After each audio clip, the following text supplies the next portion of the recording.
खुलुमबाय आंनि मुङा मुसिमारिया बर' आंनि फिसालानि मुङा श्री कुनाल बर' आङो हरसिंगा खान्थालगुरि उदालगुरि डिस्ट्रिक्ट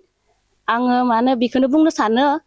आंनि दा फिसालानि फरायनाय बेलायाव जि गथ'आ जाहा IIT मोनदो हायद्राबादाव बिनि थाखाय जोंहा रांखावरिनि थाखाय बहुद गोनांथि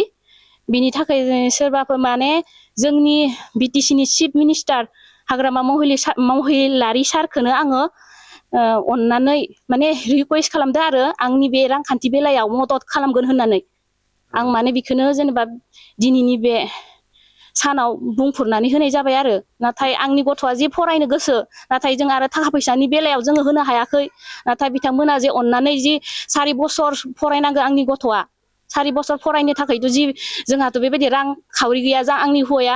आंनि फिसाया माने बेटारि गारिसो सलायो नाथाय आरो जोंहा जेबो न'खराव गैया जेबो बिनि थाखाय जों रां खावरिनि थाखाय गोनांथि जानानै फैदों बिनिखायनो आं हाग्रामा सारखौ गुरैयै खावलायनाय माने आंनि फारसे आरो अननानै बिथां सारा जोंनो माने एडमिशननि फिसखौ जोंहा एडमिशना 22 तारिखआव जागोन एडमिशननि फिसखौ होगोन होननानै आं आसा खालामदो आरो बेनो आंनि गुरै खावलायनाय नोङो जेनेबा एन्ट्रेन्स होनानै IIT फरायनो थाखाय नों साखाफारा जादों बेसेबां साखाफारा आरो माबायदि फरायनो सानदों आं माने दा IIT हायद्राबादाव माने BTech खालामगोन BTech खालामनानै कलेजाव माने प्लेसमेन्ट मोनखायो आरो जोंना डाइरेक्ट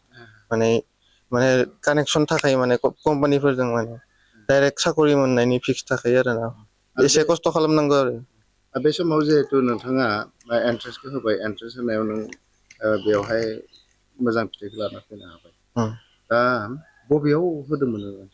एन्ट्रेन्सआ माने इयो अनलाइन मडसो जायो माने JEE मेन आरो एडभान्स थायो आरो फार्स्टआव JEE मेनखौ क्वालिफाइ खालामग्रोनांगौ